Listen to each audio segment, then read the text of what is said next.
All right, it is showing us live on YouTube and Facebook, Mayor, so we'll just give it a few minutes.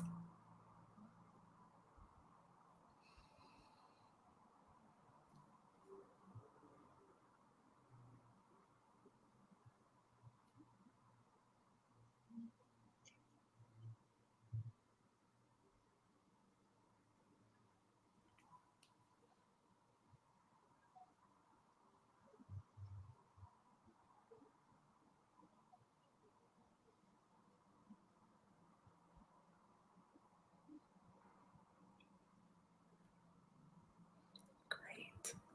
I'm just giving it a second for Facebook to notify you guys that we're live and we can get started with our Monday program. So as you're hopping on, please go ahead and let us know who's tuned in. Give us that thumbs up or quick note.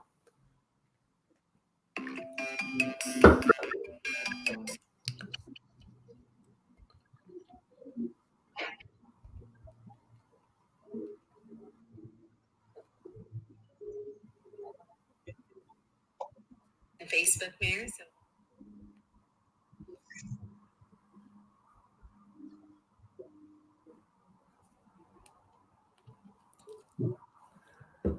Great. I see some of our frequent viewers are starting to hop on here live as you guys are getting situated.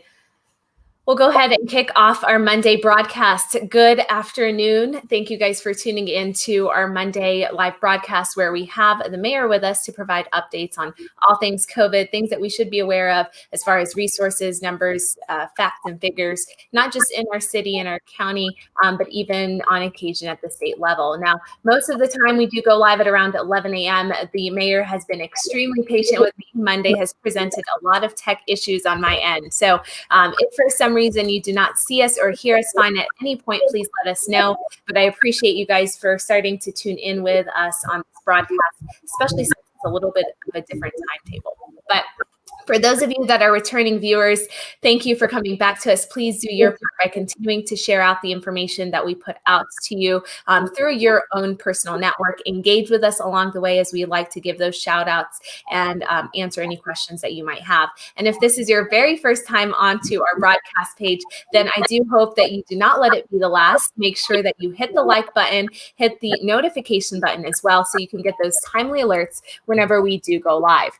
Now, I do see that Brian Head is on here as well with us. Brian's been my first one to comment onto the broadcast. So I'm pulling up his comment for everybody to see. This is a feature that's available to you at your fingertips. Please feel free to use the comment section to post any pleasantries that you might have, any comments or compliments, or if you have any questions on any of the information that our mayor does share. This is where we will pull those questions and have some time for Q&A after he has shared some of that information our way. So I do want to also thank Mario for hopping on here and tuning into the broadcast. But with that, Mayor, I know that you have been extremely patient and supportive of me this morning into the afternoon. So now that I have you, I would love to hear some of the updates that you have on your end. And I'll mute myself so you can take it away.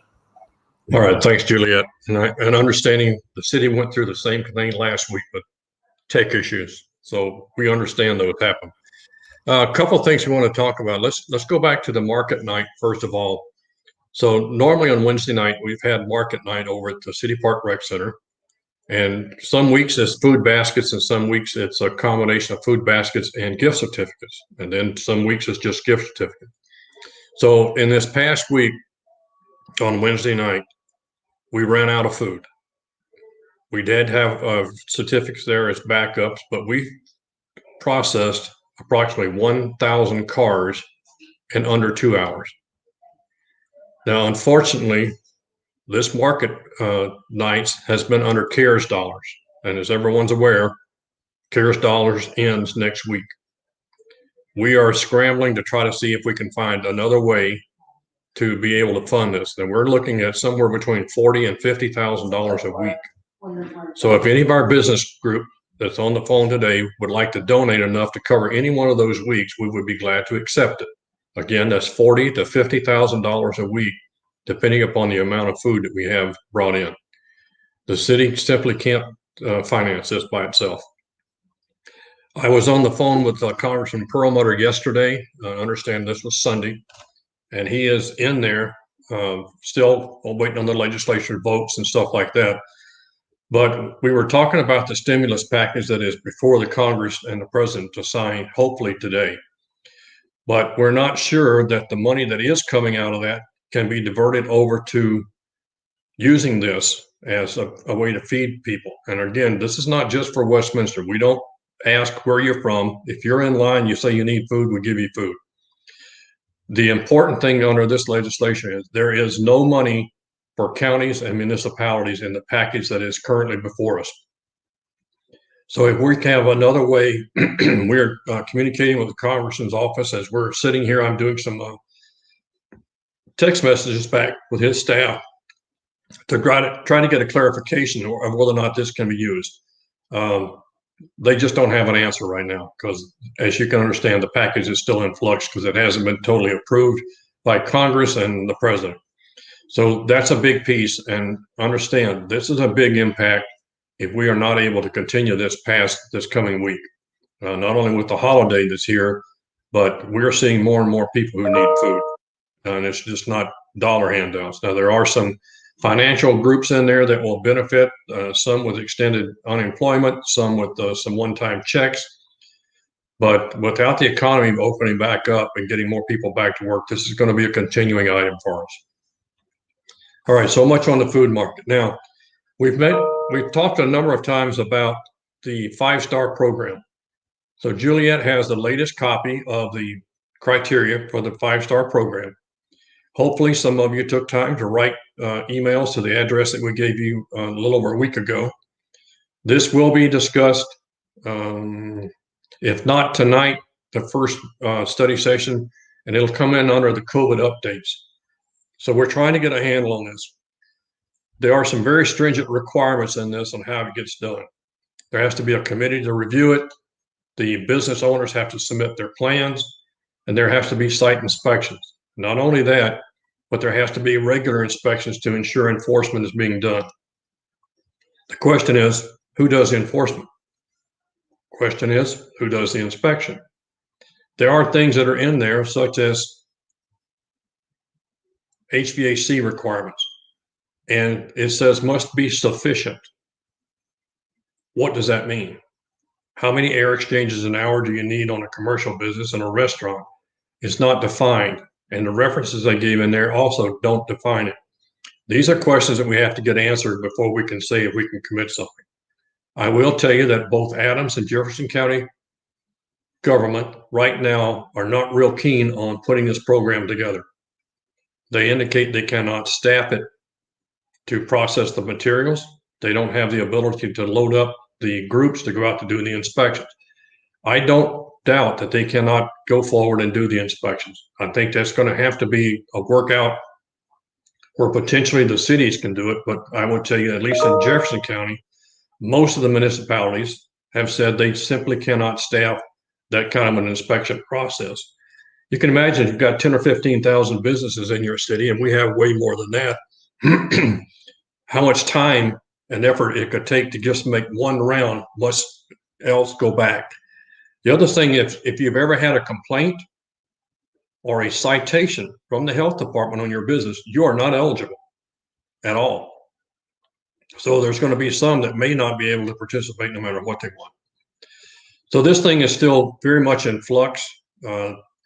I will tell you there is some good news, because one of the requirements that if you're in the red category, you have to have shown a 2-week status of a steady declining number in both your infection rate and your positivity rate. So let me give you some good news on that front. So one day last week, I was using this number for both Adams and Jefferson. For Adams County, it was 1139.2 with a positivity rate of 13.9. In Jefferson, it was 906.9 with a 10.7. So just before we came on the air, I went back and looked at the current numbers. Adams County, 886.1 with an 11.7 positivity rate. Jefferson, 709.2 with a positivity rate of 8.5. That's a significant drop.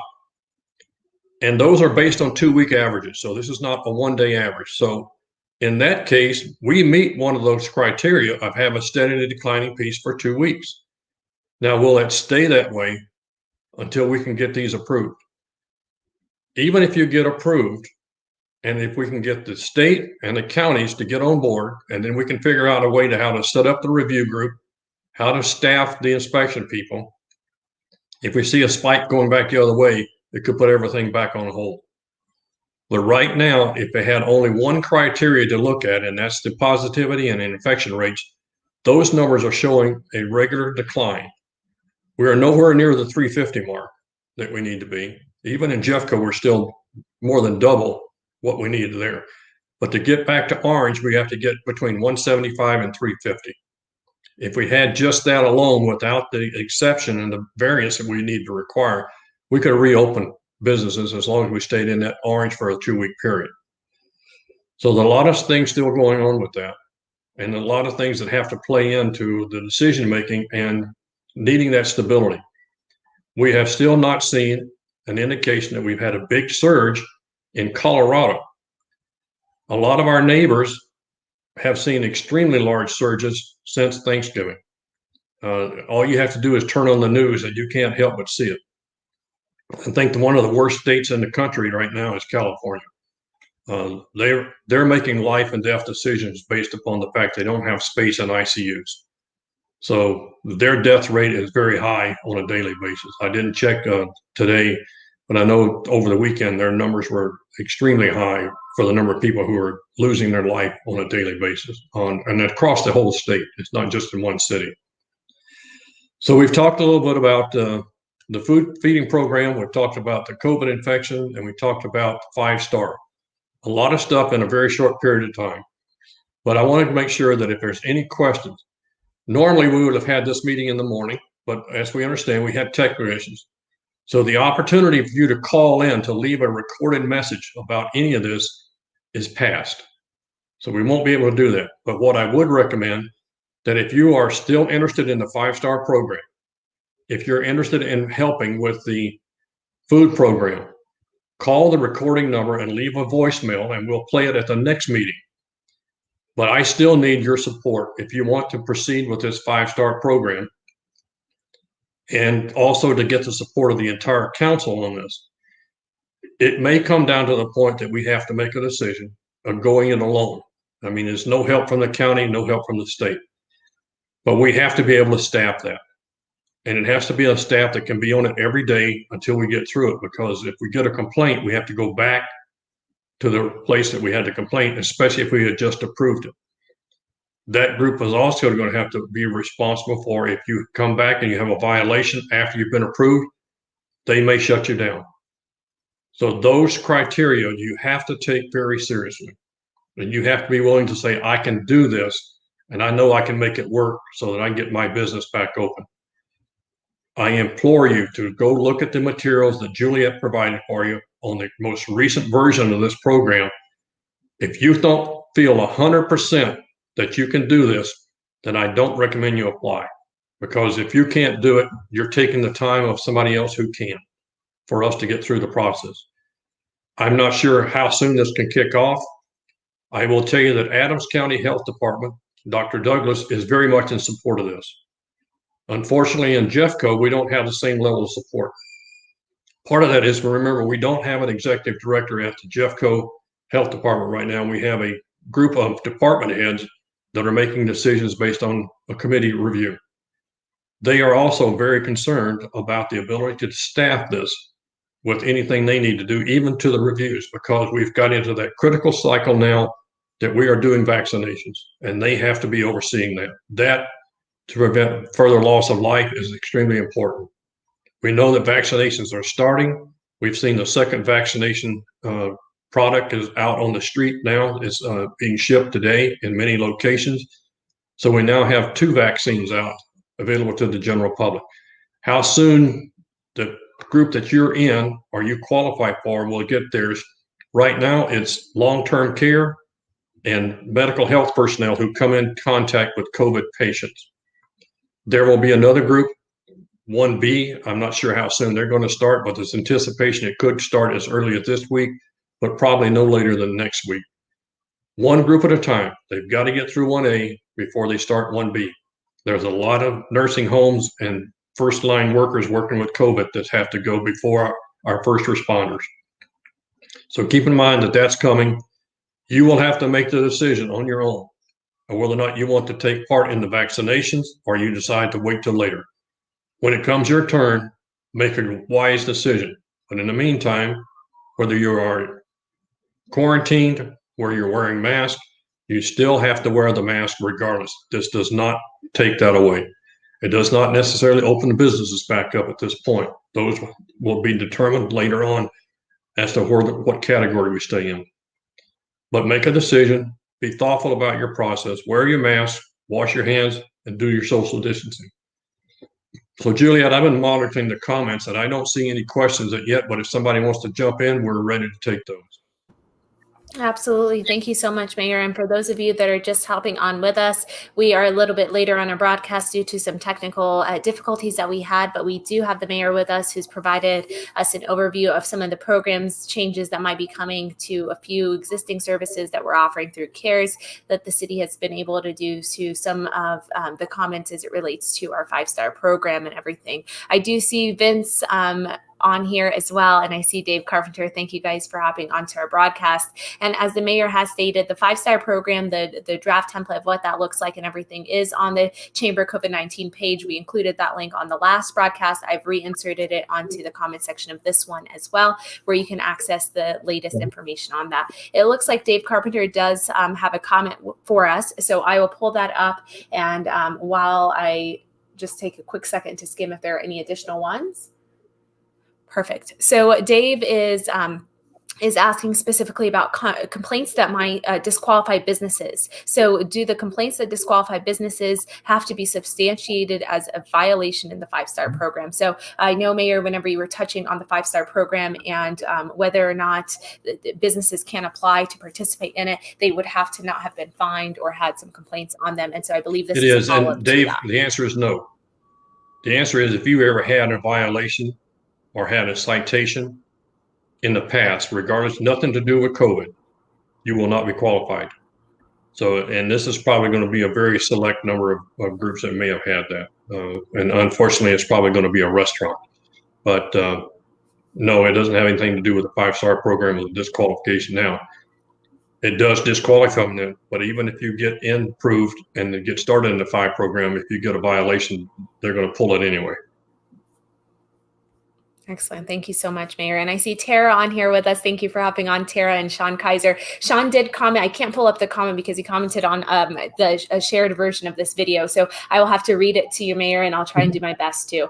He's asking, as it relates to the 5-star program, again, we shared how this will be an extensive process. We're seeing both counties really assessing the ability for us to implement this, and then individual municipalities really weighing in, is this something that we could staff and have on hand to be able to do it in the best way and do it right? That being said, his follow-up question to that is, are there volunteer positions available for the 5-star program?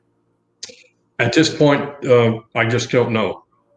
We don't have anything that's been submitted from the counties or from the health departments back to the state to see how they would staff it. I would anticipate that if we can't staff it with employees, that we may turn around and reach out to see if there are people who would not have a conflict. And I talked about this before. We would not have somebody that's going to be inspecting a competitor in their business. Not in my opinion, should you do that, because that puts somebody in a very awkward position. I don't know if they'll do it, but I would tell you something that certainly should be considered, because not everybody's got the staff to just go pull off of what their normal duties are to put on something that's going to be probably 40 to 60 hours a week. If you think about the amount of time you have to go through the application, you have to go out to the site, verify everything, and then you have to write a report back to the health department to say the validations are done and they're ready to be turned loose. Mm-hmm. That's going to take a lot of staff to do. Absolutely. And thank you so much for that answer. I hope that answers your question, Sean. Sorry, I couldn't pull up your comment on the screen. Dave Carpenter did give you a quick thank you, Mayor, for answering that question as it relates to the complaints. I also see Jason Gank on here tuned into the broadcast with us. Thank you, Jason, for spending some of your morning with us. So, Mayor, you shared with us some numbers which are actually positive. I'm holding my breath that this kind of, continues on that trajectory. It sounds like our numbers are going a little bit down. I feel like this probably has a lot to do with, people just being more conscious of things and hopefully continuing to do their part during this process. Is there anything that you can try and correlate it to that we're seeing over the last 2 weeks? No, I think you're dead on at that point. I think it's the people in Colorado, on the whole, are doing what they needed to be doing, what the health departments have asked them to do, conscious of the travel issues, being out in the public, being multiple family households, wherever it's at. That's the kind of stuff that's helping us drive our numbers down. Mm-hmm. Now, most of our test sites are back up, running this past week. The weather is decent today. We do know that we're going to be losing some of our sites because funding is running out next week.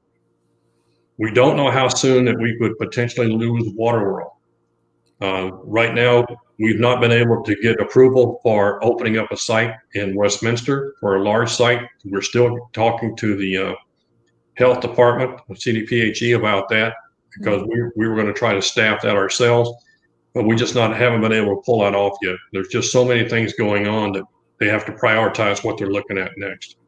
A lot of it is we know that jump back real quick to the COVID or 5-star program. I know that Arapahoe and Douglas County submitted their application for the 5-star program this morning. We already had one county, and unfortunately, I don't know what it is, that had applied, and that was last week. But we know that several counties are already moving forward to try to do this as ways. So we're hoping that we can get Adams and Jefferson County on board to get the applications put in from them. Hopefully we'll know something before the end of the week. Absolutely. And keep in mind, it's a short week. Right. And so with that being said, I know we mentioned this last week, but I always like to re-mention sometimes if we have viewers that are different from one broadcast to the next. This is our last council meeting for the year. Is that correct? I think it's kind of moved up to accommodate for some of the holidays and everything that's transpiring. Yeah, this is the last one for this month, but also for the year. So we won't have one between Christmas and New Year. So we have another week of kind of a long agenda, plus a couple of post-meeting items. The COVID piece that's in there for the briefing tonight, let me check, see what we got. We'll talk about that, the updates. But in a post-meeting item, we will also be talking about the third-party delivery service and what we might be doing with that. So that'll be a discussion during the COVID piece tonight. And looking at that, staff, the city attorney's office, and those groups are looking at what if an ordinance was put together, what would it be? Mm-hmm. And I know I've talked to a couple of restaurant owners. I had a meeting latter part of last week with Representative Byrd, who was the House sponsor for the bill, and as well as our economic development office. So they were putting together information they can share with us tonight, which will be done in public. You can all listen in to help us make a reasonable decision. Some of the things that are in question is if the 30 to 35% surcharge that's being done is too high, then what's fair? Not only to the business, but to the third-party delivery. Can't cut it down to nothing.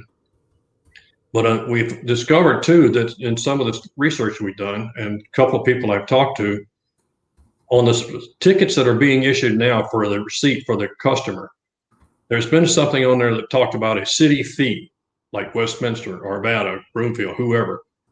We don't know what that is.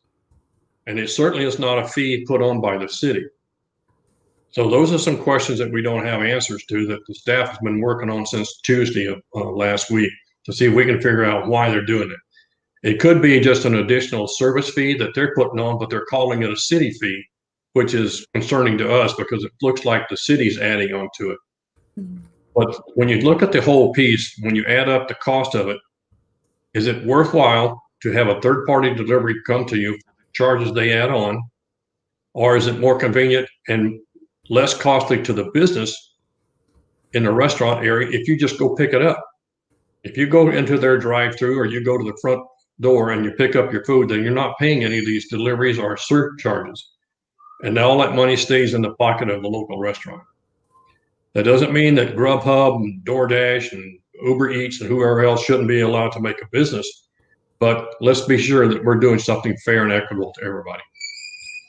Again, one of the things that we talked about last week when we met with the representative is there's not a lot of negotiation room for our single restaurants or small restaurants as they don't have the power. But the national chains have a lot of negotiating power with all of these groups. If they say, well, we're not going to use you, we'll use your competitor. So they can negotiate a lower fee on that surcharge. What they've been able to negotiate, we don't know.